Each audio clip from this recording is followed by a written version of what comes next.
नमस्ते गाइस। और आज की फाइट वीडियो में सबसे पहले बात करते हैं एक फाइनली फाइट जो बुक हो चुकी है, यानी कि light weight fighters Charles Oliveira और मैथ्यूस गैम्ब्रॉट के बारे में। अब कल से जब ये रूमर्स आने लग पड़े थे कि ये फाइट हो सकती है, तो तब से चार्ल्स ओलिवेरा को लेकर काफी ज्यादा कंट्रोवर्सी और बहुत ज्यादा उसे क्रिटिसाइज भी करने लग पड़े थे लोग, क्योंकि काफी लोग ये चीज बिलीव करने लग पड़े थे। और इसने मुझे सच में बहुत ज्यादा फ्रस्ट्रेट कर दिया, क्योंकि लोग बोलने लग पड़े थे कि चार्ल्स ओलिवेरा डक कर रहा है। अब जिसे इसको लेकर कोई आइडिया नहीं है या फिर बहुत ही ज्यादा कंफ्यूजिंग लग रहा है, तो मैं काफी सिंपल वे में बता देता हूं कि पूरी बात हुई क्या थी। तो स्टार्टिंग में जैसे हमें पता है कि चार्ल्स ओलिवेरा और रफाइल फिजीव की फाइट कैंसिल हो जाती है, क्योंकि रफाइल फिजीव को नी इंजरी हो गई है। तो फिर उसके बाद पोटेंशियल ओपोनेंट्स के नाम आने लग पड़े, जिनमें से एक नाम मैथ्यूस गैम्ब्रॉट का भी था। अब चार्ल्स ओलिवेरा फिर उसके बाद एक इंटरव्यू करता है, जहां पर वो यही बताता है कि कोई भी उसके साथ फाइट लेना नहीं चाहता। हर कोई सोशल मीडिया में बातें तो करता है, बट वंस अगेन जब रियली स्टेप इन होने की बात आती है, तो कोई भी फाइटर उसकी फाइट को एक्सेप्ट नहीं कर रहा है। अब इस इंटरव्यू के बाद ये रूमर चल पड़ते हैं कि मैथ्यूस गैम्ब्रॉट ने फाइट को एक्सेप्ट कर लिया है और वो रेडी है शॉर्ट नोटिस में ओलिवेरा के साथ फाइट करने के लिए। तो सबसे पहले तो यहाँ पर मैथ्यूस गैम्ब्रॉट की तारीफ करनी पड़ेगी। वो अप्रोक्सीमेटली 2 वीक्स के शॉर्ट नोटिस में इस फाइट को ले रहा है, और इसी के साथ उसकी पास्ट कुछ फाइट्स भी शॉर्ट नोटिस रही हैं, क्योंकि एक्चुअली में उसके साथ कोई भी फाइट करना नहीं चाहता है। आई मीन अरमान सिरुके ने लिटरली मना कर दिया था कि वो किसी भी फाइटर के साथ फाइट कर लेगा एक्सेप्ट फॉर मैथ्यूस गैम्ब्रॉट। अब ओलिवेरा को लेकर जितना भी क्रिटिसिज्म है वो यहां से स्टार्ट होता है, जिधर अभी तक ये बस रूमर चल रहा था। तो इसी रूमर को लेकर जब चार्ल्स ओलिवेरा का एक न्यू इंटरव्यू आता है और वहां पर उससे पूछा जाता है कि क्या वो मैथ्यूस गैम्ब्रॉट की फाइट को एक्सेप्ट कर लेगा, तो यहां पर ओलिवेरा ने बोला कुछ और है और हर किसी ने इसका दूसरा मीनिंग निकाल लिया और ये बोलने लग पड़े कि चार्ल्स ओलिवेरा डक कर रहा है। ओलिवेरा ने यहां पर बेसिकली ये बोला था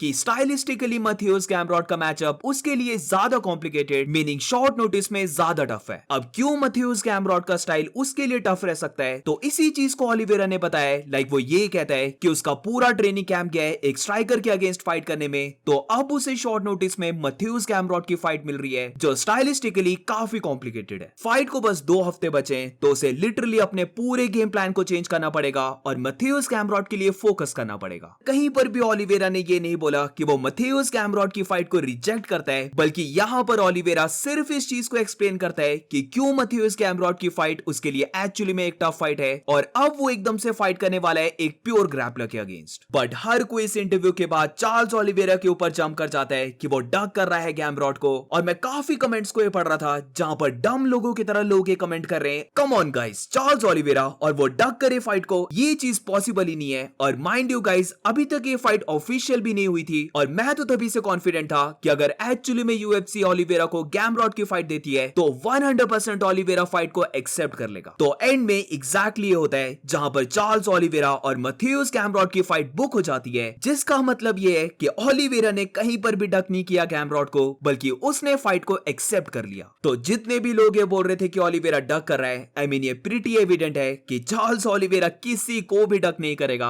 और यहां पर देखा जाए तो स्टाइलिस्टिकली हाँ, ये ओलिवेरा के लिए एक थोड़ी सी टफ फाइट है, बट गैम्ब्रॉट एज एन ओपोनेंट के थोड़े से अप्स भी हैं, जहां पर मेजर एडवांटेज यहां पर ओलिवेरा को ये है कि वो यहां पर ज्यादा ब्रेन डैमेज को नहीं लेगा और उसे नॉकआउट होने का इतना डर भी नहीं है। तो Charles Oliveira as well as Mateusz Gamrot, ये दोनों फाइटर्स काफी इंसेन है, जहां पर ये केयर नहीं करने की किसके साथ फाइट करते हैं, इन्हें बस चाहिए फाइट करना। और इसी चीज को लेकर ओलिवेरा एक न्यू वीडियो को भी पोस्ट करता है, जहां पर वो ये कहता है कि जब एक्चुअल फाइट करने की बारी आई तो बस मैथ्यूस गैम्ब्रॉट ही था जिसने फाइट को एक्सेप्ट किया, बाकी सब ने बस हाइप जनरेट की, बट किसी ने भी फाइट को एक्सेप्ट नहीं किया। द लाइन इज हंग्री, वो फुल ऑफ डिजायर है और 11 अक्टूबर को वो ये शो करने वाला है। Where is a moving on, तो अब बात करते हैं former light heavyweight champion Alex Pereira के बारे में। तो एज वी नो कि एलेक्स परेरा रीमैच करने वाला है light heavyweight champion Magomed Ankalaev को, और रिसेंटली अंकलाएव को लेकर एलेक्स परेरा एक वीडियो को पोस्ट करता है जहां पर वो मैगोमेड अंकलाएव के ऊपर बहुत एंग्री हो जाता है। अब होता ये है कि रिसेंटली दोनों फाइटर्स यूएफसी पीआई में होते हैं, जहां पर एलेक्स परेरा लीव कर रहा होता है पीआई को और मैगोमेड अंकलाएव पीआई में ही होता है। तो पूरी बात इसी चीज को लेकर है, जहां पर एलेक्स परेरा ये बोलता है कि उसने मैगोमेड अंकलाएव के कोच को देखा जब वो लीव कर रहा था, और जब वो अपनी कार में बैठता है तो उसका टीम मेंबर जो स्टिल यूएफसी पीआई में था, वो यूएफसी पीआई में जो गर्ल है उसको सुनता है, जहां पर वो लड़की मैगो मैगोमेड अंकल ऐप को बोलती है कि एलेक्स परेरा निकल चुका है और वो अब अपने रूम से बाहर आ सकता है। तो इसी चीज को लेकर एलेक्स परेरा हैप्पी नहीं है, जहां पर वो ये बोलता है कि ये बहुत ही ज्यादा अजीब है कि अंकल ऐप उससे डरकर एक रूम में छुप गया। क्या अंकल ऐप को ये लग रहा था कि अगर वो उसे देख लेता तो वो वहीं पर उसके साथ फाइट करने लग पड़ता? वो एक प्रोफेशनल है तो वो इतना स्टूपिड नहीं है कि वो मैगोमेड अंकल ऐप के साथ वहीं पर फाइट करने लग पड़ता। अब यहाँ पर एलेक्स परेरा का टीममेट बोलता है कि मे बी जो अंकल ऐप ने उसके ऊपर ट्वीट किया था उसको लेकर अंकल ऐप को लगा हो कि अगर वो फेस टू फेस आ जाते हैं तो एलेक्स परेरा उसके साथ लड़ने लग पड़ेगा। तो ट्वीट में बेसिकली अंकल ऐप ने वही वो पुराना टायर शॉप वाला ट्वीट किया था कि एलेक्स परेरा फिर से वहां पर वर्क करने लग पड़ेगा। तो जब एलेक्स परेरा को ये ट्वीट पढ़ाया जाता है तो वो यही बोलता है कि हर कोई देख रहा है कि मैगोमेड अंकल ऐप बस नॉनसेंस ट्वीट कर रहा है। रियली अगर वो एक दूसरे को देख लेते तो वो पूरी सिचुएशन को डिफरेंट वे से हैंडल करता, बट द फैक्ट कि मैगोमेड अंकल ऐप एक छोटे से रूम में छुप गया, ये चीज उसे बहुत अजीब लग रही है। कौन सा चैंपियन ऐसा करता है और इसीलिए उसे लगता है कि मैगोमेड अंकल ऐप एक शिट चैंपियन है।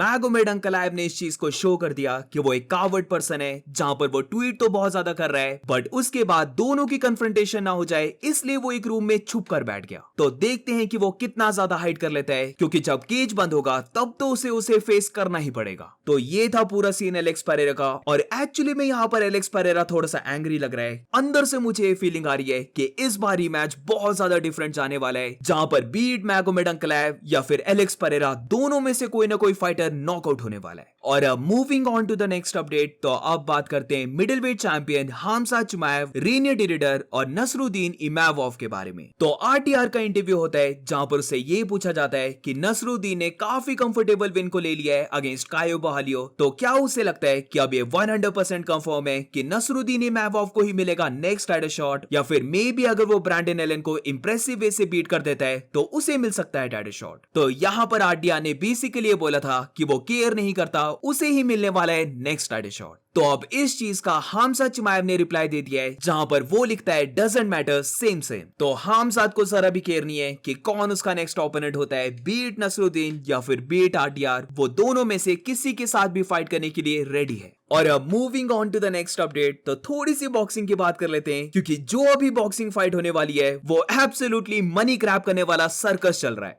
जेक पॉल फाइट करने वाला है जरवॉन्टा डेविस के साथ।